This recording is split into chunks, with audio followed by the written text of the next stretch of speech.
те наистина работиха много интензивно и бих казал много честно. Благодаря им от мое име и искам да ви уверя, че това са наистина големи професионалисти.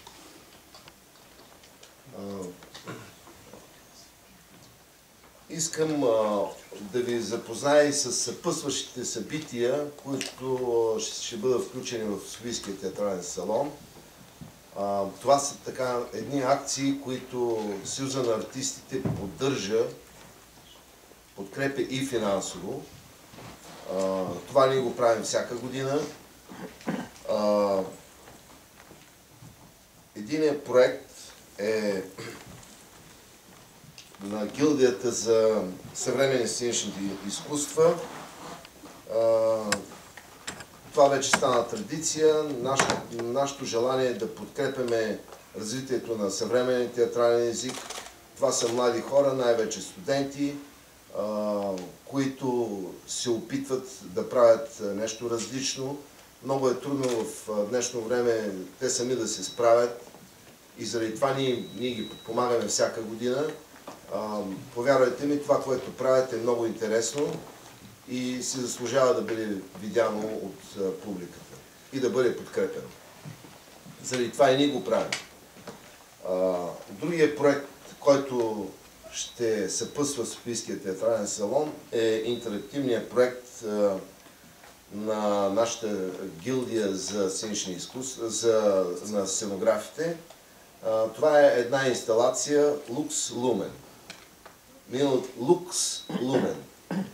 Миналата година те също направиха една много интересна акция, а по-миналата година акцията им по-миналата година стана основа за издаване на един изключително красив, според мен, и полезен каталог, който можем да ви го предоставим да го разгледате. Това е наистина едно много, много добро произведение. Освен всичко останало, искам да ви запозная и с настроението, темата, която ще развиваме по време на наградите, на вечерта на наградите ИКАР. Освен здравния фонд, който е практичната цел на тази вечер,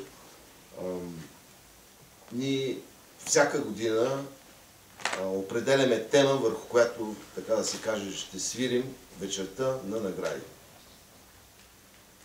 Тази тема я определяме заедно с режисьора Стоян Радев. Той е сценарист, вече трета година. Ние с Христо Мотавчиев двамата сме, така да се каже, консултанти. Определяме темите, които витаят във въздуха, в пространството, в общественото пространство. И тази година сме спрели на следната тема. ИКАР 2000, това е едно малко резюме, което искам да ви прочета на тази тема. ИКАР 2012 награди като за последно. Така ли всяко заглавие, което включва 2012, придобива фатален оттенък. А може би маите са нямали предвид края на света, а края на театралната реформа. Да не издребняваме, но ако в този календар пише, че светът свършва на 21 декември 2012, то споменава ли се нещо за числата разлика? Защото когато при нас е 19 часа, някъде вече е утре, а чухме, че ревизор е дълго представление, дали ще има време да го изгледаме.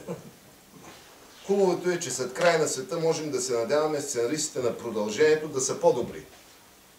Защото тази история наоколо вече не се търпи. Криза след криза, Европа се разпада, Бербатов е резерва и така нататък. Ще кажете, ами иди на театър да се поразсееш или утешиш, но за хубавите спектакли билети няма. Трябва да се правят резервации много по-рано. Между другото, щом светът ще свършва, е добре също по-рано да се помисли къде ще прекараме вечността.